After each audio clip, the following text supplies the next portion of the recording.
बहनों भाइयों, जय श्री राम। आज 15 अगस्त के शुभ अवसर पर सभी भारतवासियों को स्वतंत्रता दिवस की हार्दिक शुभकामनाएं। यह 15 अगस्त हम केवल जश्न के लिए नहीं मनाते।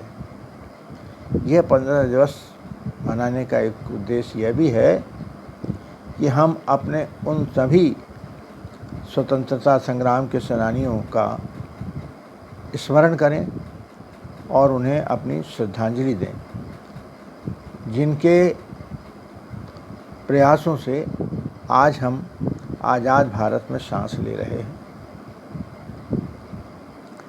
अक्सर हम लोगों ने यही जाना है कि आज़ादी किसने दिलाई। कुछ चंद नाम ही लिए जाते हैं और उन्हीं चंद नामों से यह जोड़ कर बताया जाता है कि इन्हीं लोगों के कारण हमें आज़ादी मिली, जबकि वास्तविकता यह नहीं है। हजारों लोगों के बलिदान से, उनके त्याग से यह आज़ादी हमें नसीब हुई है। उन्होंने अपने परिवार का, अपने सुखों का और यहाँ तक कि अपने जीवन का बलिदान इस आज़ादी के लिए दे दिया। तो यह हमें अवसर है अपने उन तमाम सेनानियों को अपनी श्रद्धांजलि देने का भी। इसीलिए आज उनको स्मरण करते हुए मैं यह वीडियो बना रहा हूँ, ताकि बहुतेरे लोग जिन्हें उन सेनानियों के बारे में जानकारी नहीं है, जिन्होंने अपना जीवन बलिदान कर दिया, लेकिन आज भारतवासी उनसे अनभिज्ञ हैं। और इस अनभिज्ञता में आपका कोई दोष नहीं है, क्योंकि जिन्हें बताया जाना चाहिए था उन्होंने ना मालूम क्यों इनके नाम हमसे छुपा कर रखे। बहुत कम लोगों को पढ़ने पढ़ाने की रुचि होती है, तो जो पढ़ते होंगे वे तो खैर इनके नाम जानते होंगे, और ज़रूरी नहीं कि वो इस विषय पर भी पढ़े हों। तो इस विषय के बारे में हमें ज़्यादा से ज़्यादा ज्ञान हो, हमारी इस नई पीढ़ी को ज्ञान हो। यही मेरा भी उद्देश्य है कि हम उनके बलिदान को भुलाएं ना। अभी पिछले दिनों 9 अगस्त को उत्तर प्रदेश सरकार ने काकोरी ट्रेन एक्शन दिन मनाया। दरअसल काकोरी एक जगह है जहाँ पर 9 अगस्त 1925 को 8 डाउन ट्रेन जो सहारनपुर से लखनऊ जा रही थी को क्रांतिकारियों के द्वारा लूट लिया गया। क्रांतिकारियों के पास ऐसे पैसे तो हुआ नहीं करते थे। उनको किसी बड़े एक्शन के लिए हथियारों की आवश्यकता थी, और हथियारों के लिए उन्हें पैसा चाहिए था। इसलिए उन्होंने विचार किया कि जो ब्रिटिश गवर्नमेंट का पैसा इस ट्रेन के द्वारा लाया जा रहा है उसे लूट लिया जाए।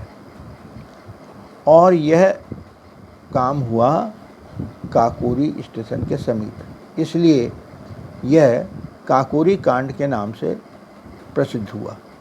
लेकिन अभी यूपी गवर्नमेंट ने उसे काकोरी कांड के नाम से हटाकर काकोरी ट्रेन एक्शन कर दिया है। इसमें लगभग 10 क्रांतिकारी शामिल थे,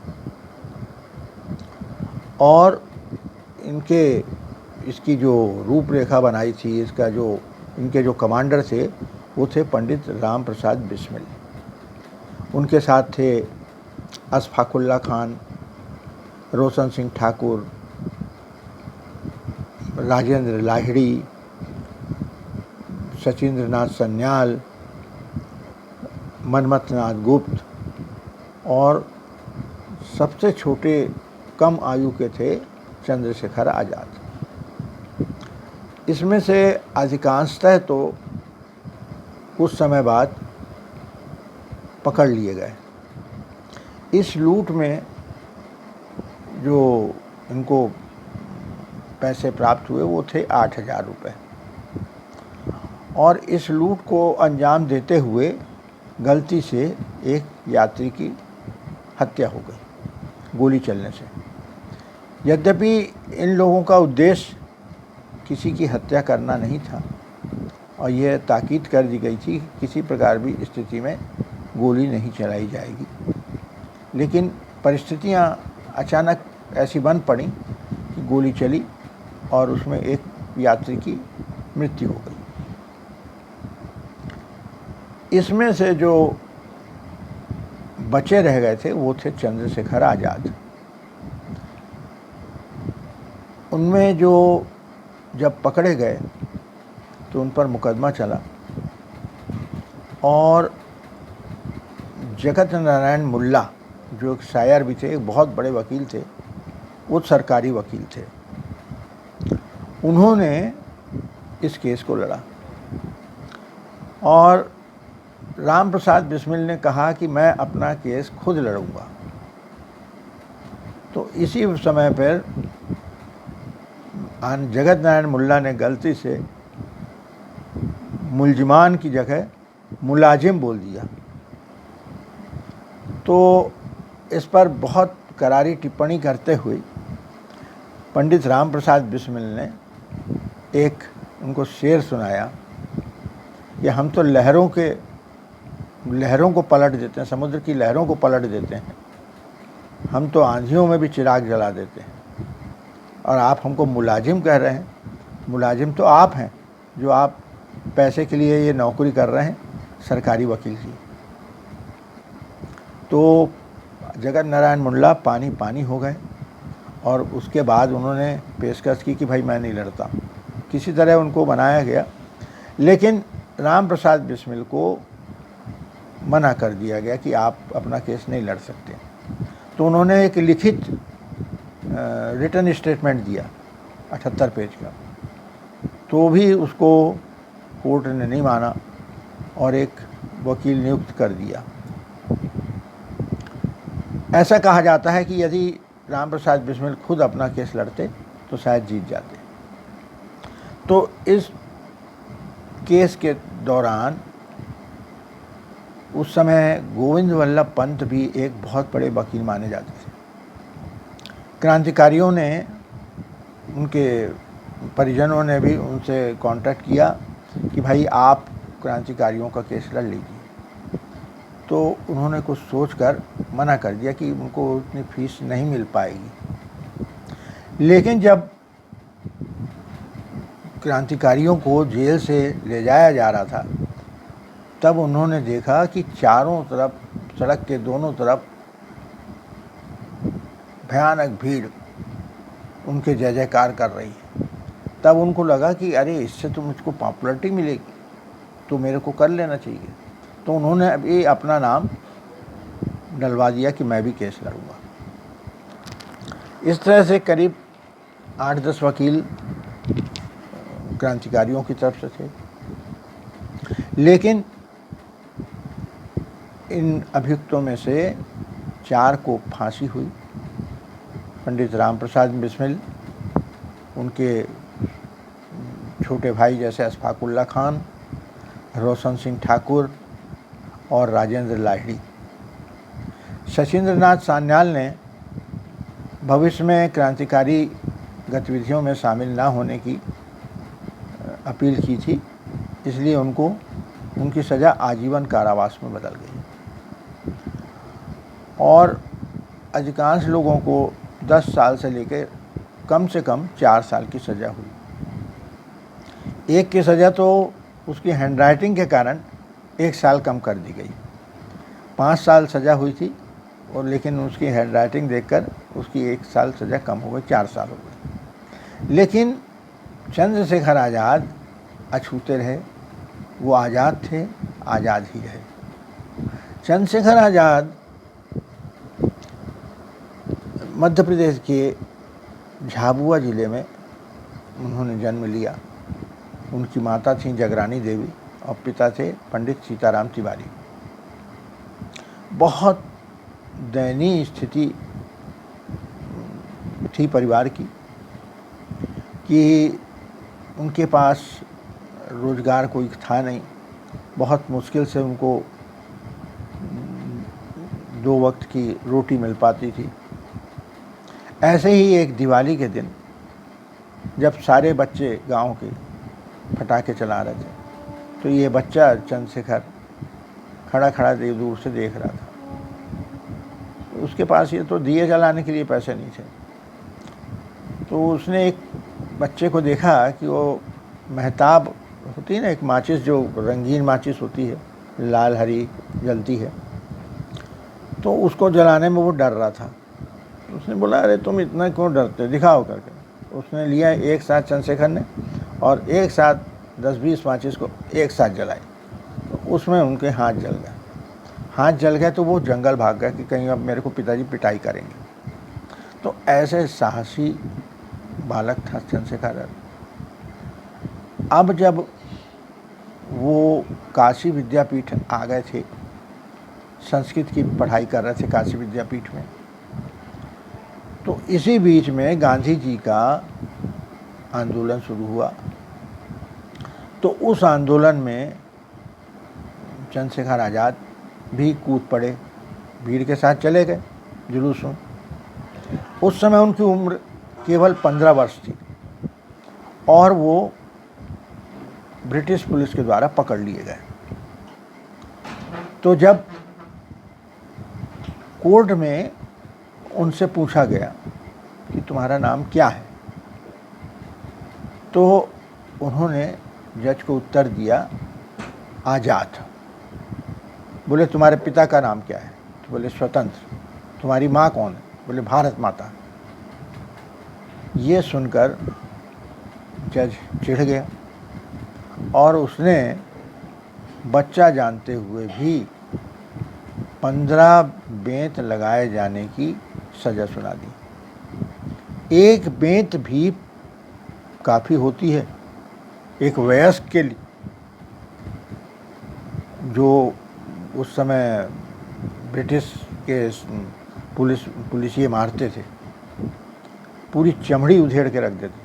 और ऐसा नहीं कि कपड़े समेत मारा जाए, कपड़े उतार दिए जाते थे, खंबे में बांध दिया जाता था और फिर उसके बाद बेंत लगाई जाती थी। तो इनको जैसी पहली बेंत लगाई तो उन्होंने नारा लगाया, भारत माता की जय, और पूरी 15 बेंत तक 15 नारे लगाए, भारत माता की जय। नेचुरली उनके पीठ में तो पूरे निशान पड़ गए थे, पानी भर गया था।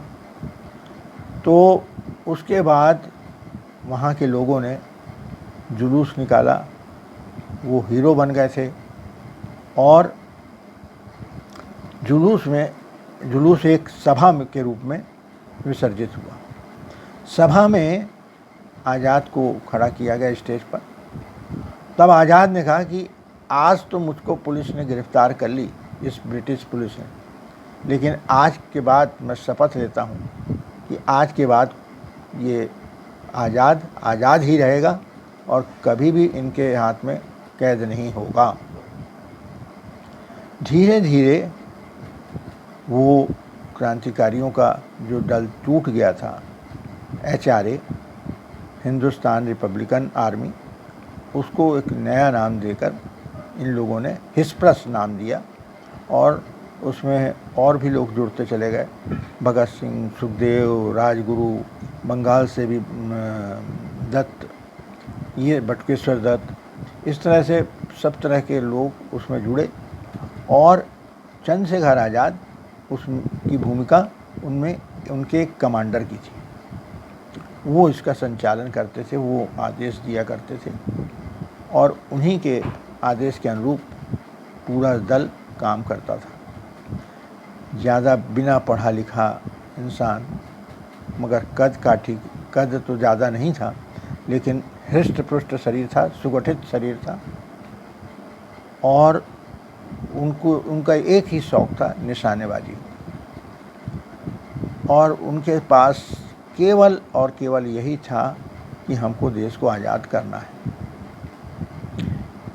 तो जब जहाँ ये लोग रहते थे तो उनके बारे में एक बात बताऊं कि एक क्रांतिकारी जो था, क्योंकि सभी युवा थे, तो एक क्रांतिकारी ने किसी सुंदर युवती का चित्र, जैसे आजकल फिल्म स्टार की लोग चित्र रखते हैं, उसी तरह का चित्र कोई कैलेंडर ले आया और उसने दीवार पर लगा दिया था। उसी समय अचानक उनका चंद्रशेखर आज़ाद का आना हुआ, उनकी नज़र उस पर पड़ी, तो देखे तो बहुत गुस्सा हुए, बोले किस बेवकूफ़ ने ये यहाँ लगाया। उठाया, उन्होंने निकाला उसको और फाड़ के फेंक दिया। तो जिसने चित्र लगाया था थोड़ी देर बाद वो आया, उसने बोला ये क्या है, कौन मेरे चित्र को फाड़ दिया। तो चंद्रशेखर आज़ाद बोले मैंने फाड़ा। बोले तुमको हमको इन चीज़ों से क्या काम।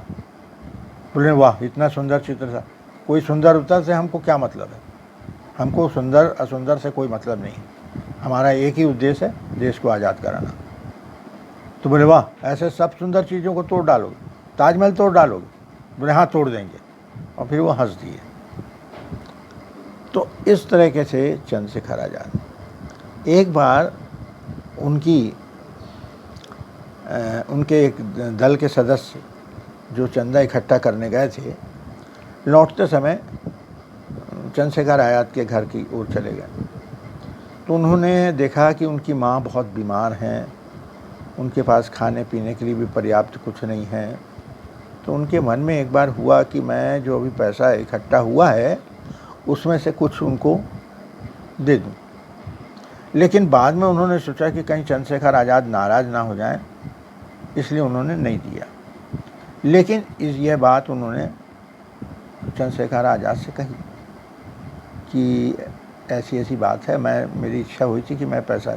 तुमने बोले बहुत अच्छा किया।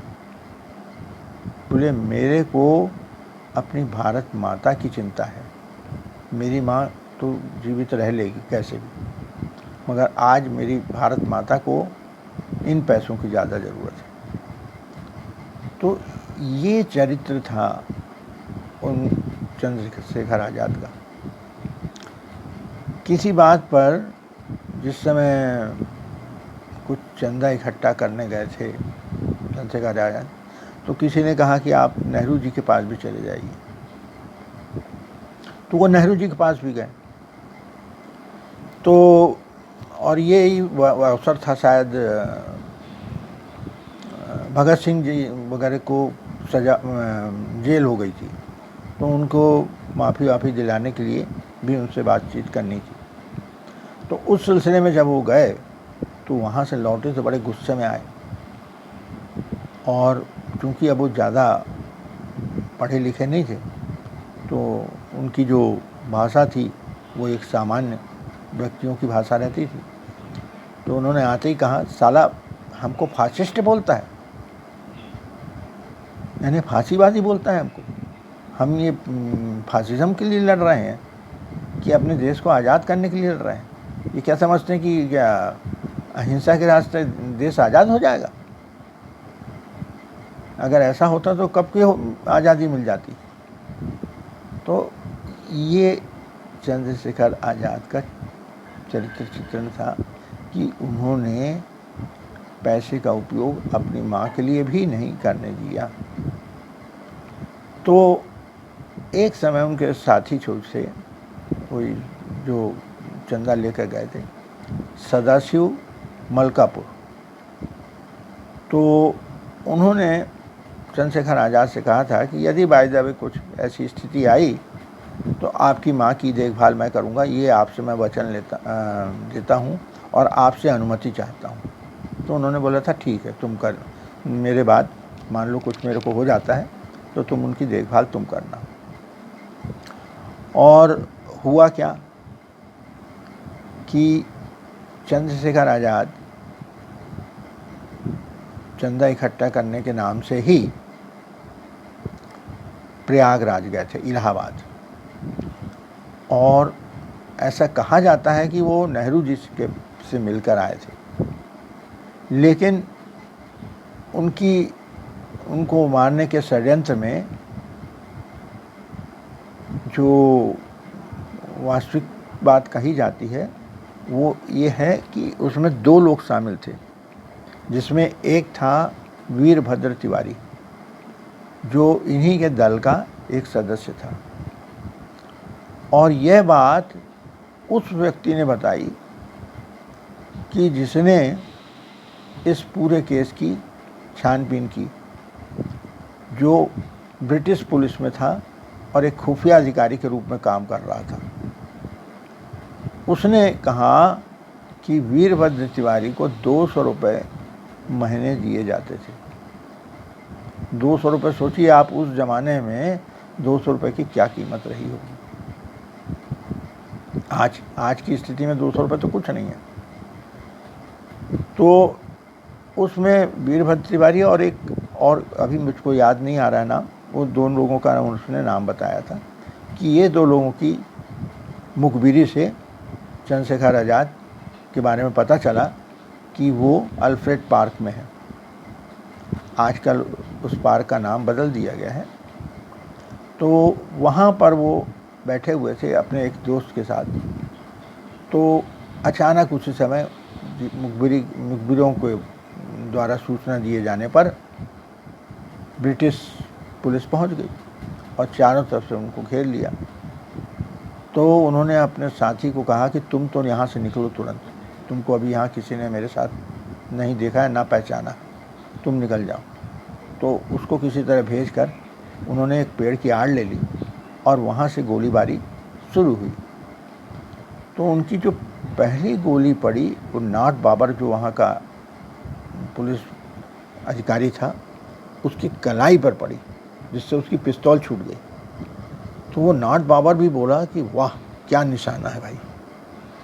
तो इससे उन लोगों के, पुलिस वालों के हौसले ठंडे पड़ गए थे। लेकिन गोलीबारी चलती रही और इनके पास तो गिनती की गोलियां थीं। तो जब उनके पास आखिरी गोली रह गई और उन्होंने देखा कि अब मेरा बचना नामुमकिन है, तो उन्होंने अपने आप को गोली मार ली। तो इस तरह वो आज़ाद थे, आज़ाद ही रहे। उन्होंने अपने को कैद होने से या पुलिस की गोली खाकर मरने से बचा लिया। आज अल्फ्रेड पार्क का नाम आज़ाद पार्क है, वहाँ उनकी विशाल मूर्ति है। उस पेड़ की लोग पूजा करने लगे थे, जिस पेड़ के वहाँ वो शहीद हुए चंद्रशेखर आज़ाद। लोग बाग ने उस पेड़ की पूजा करनी शुरू कर दी थी। और जब ब्रिटिश सरकार ने देखा कि ये तो इस तरह से ये प्रसिद्ध होते जा रहा है, तो उन्होंने उस पेड़ को कटवा दिया, जला दिया। अभी वहाँ पर दूसरा वृक्ष लगाया गया है। तो अब इनकी तो मृत्यु हो गई थी। तो सदाशिव मलकापुर उसी समय जेल से रिहा हुए थे और बाहर आकर उन्होंने जब पता किया और ये उनको पता चला कि उनकी मृत्यु हो गई, तो वे उनकी माँ के यहाँ पहुँचे। अब देखिए, जो लड़का इतनी बड़ी सरकार के खिलाफ युद्ध कर रहा है, जिसने अंग्रेज़ों के नाकों चने चबा दिए थे, जो इतनी बड़ी हिस्प्रस संस्था, क्रांतिकारी संस्था का कमांडर रहा हो, उनकी माँ की स्थिति देखिए। और कितने अफसोस की बात है हम भारतीयों के लिए कि हम लोग ऐसे लोगों को भी भूल जाते हैं। और तो और उसी समय, आज की बात तो छोड़िए, जगरानी देवी जो उनकी माँ का नाम था, जब वो उनके पास पहुँचे सदाशिव राव मलकापुर, तो उन्होंने देखा कि उनके पास तो खाने पीने को कुछ नहीं। वो जंगल से कंडे बीन के आती थीं, गोबर ले बीन के आती थीं, लकड़ी बीन के आती थीं, और उसी को थोड़ा सा कुछ बेच के थोड़ा सा नमक वगैरह ले आती थीं, और ज्वार बाजरा जो मोटा अनाज होता है उसको पानी में डाल के उसमें नमक डाल के उसी को पीकर अपना जीवन निर्वाह कर रही थी। तब उन्होंने उनको अपने साथ चलने के लिए कहा। और देखिए कितने दुर्भाग्य की बात है कि इतने बड़े क्रांतिकारी को, उनकी माँ को, वहाँ गांव वालों ने अपने गांव से निकाल दिया था और उसको डकैत की माँ कह के चिढ़ाया करते थे, तंग करते थे, तू यहाँ से बाहर चली जा। तो इसलिए वो गांव से हटकर अलग झोपड़ी बनाकर रहती थी। कितने शर्म की बात है कि उनकी ये दुर्दशा हो गई थी। तो सदाशिव मलकापुर उनको अपने साथ रहली ले गए। अब चूंकि सदाशिव मलकापुर की भी आर्थिक स्थिति इतनी सुदृढ़ नहीं थी कि वो इतना निर्वाह कर सकें, तो झांसी में इनके और एक मित्र थे, और चंद्रशेखर आज़ाद अपने उन मित्र के यहाँ रुके भी थे। उनका जो चित्र बना हुआ है, एकमात्र चित्र, वो झांसी में ही उन्हीं के यहाँ पर खींचा गया था, मास्टर रुद्र नारायण। तो उनसे बात की उन्होंने कहा कि तुम ऐसा करो, उनको मेरे पास लेके आ जाओ, मैं उनको रखूँगा। तो वो उनको उनके झांसी ले गए और झांसी में वो मास्टर रुद्र नारायण के यहाँ रहने लगी। मास्टर रुद्र नारायण भी एक क्रांतिकारी थे। इस बीच क्या हुआ कि कुछ समय रहने के बाद माता जगरानी देवी का निधन हो गया। तो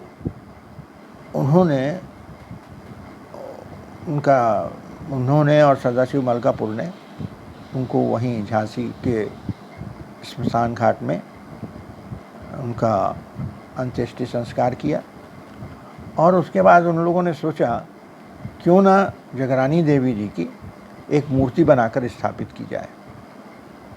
और इस समय तक देश आज़ाद हो चुका था। ये बात है 1951 की। 1951 में देश आज़ाद था और उत्तर प्रदेश में गोविंद वल्लभ पंत और दिल्ली के केंद्र में प्रधानमंत्री पंडित जवाहरलाल नेहरू थे।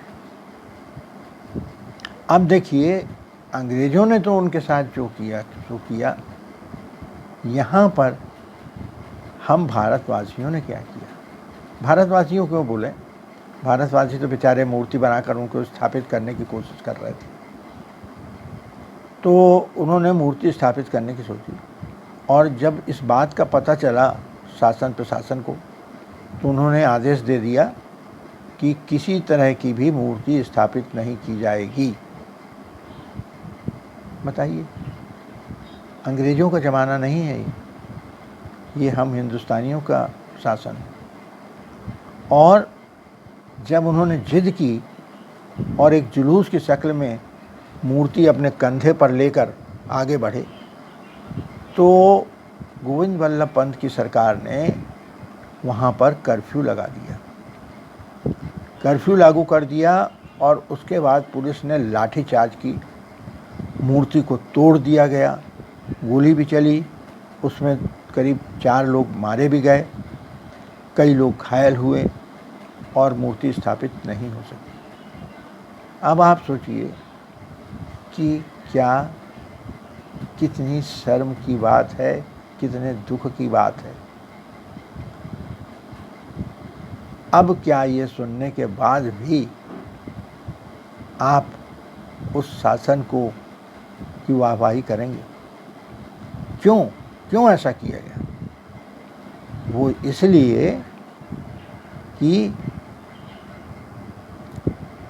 जिन लोगों का नाम आज़ादी के लिए चल रहा है उनके सामने कोई दूसरा नाम ना आने पाए कि भाई आज़ादी दिलाने वाले तो 2-3 लोग थे, इन्हीं लोगों के कारण आज़ादी मिली। ये एक प्रोपेगेंडा चलाया गया था और चूंकि दूसरा नाम आ जाता तो इनका महत्व कम हो जाता, तो वो महत्व कम ना होने पाए इसलिए अपने ही देशवासियों को लाठी से पीटा गया, मूर्ति तोड़ी गई उस क्रांतिकारी की मांग। लेकिन 71 साल बाद हमारी उनको जगरानी देवी माता को वो सम्मान मिला। झांसी में जहां उनकी अंत्येष्टि हुई थी उसी जगह पर उनकी एक विशाल मूर्ति स्थापित की गई है। तो क्या हम लोग इतने अपने स्वार्थ में खत्म हो गए कि उन्होंने लोगों का नाम छुपाना शुरू कर दिया? क्या आपको इससे क्रोध नहीं आएगा? क्यों ऐसा आखिर से किया? तो ये सब बातें आप सुनिए कि देखिए कैसे इन लोगों ने संघर्ष किया, बलिदान दिया और लेकिन उल्टे उनको उसका फल क्या मिला। आइए आज हम सब उन्हीं को सादर नमन करें और ईश्वर से उनके ईश्वर के लिए श्रद्धांजलि अर्पित करें। जय श्री राम। आज मैं इसको यहीं विराम देता हूँ। आप लोगों से मेरा एक निवेदन है कि यदि जिन्होंने सब्सक्राइब नहीं किया हो, वो वीडियो पहली बार देख रहे हों, तो एक कृपया सब्सक्राइब कर लें और इसे लाइक ज़रूर करें, कमेंट और शेयर करें। कमेंट तो ज़रूर ही करें, ख़ास तौर से इस वीडियो के बारे में कि यह वीडियो आपको कैसा लगा।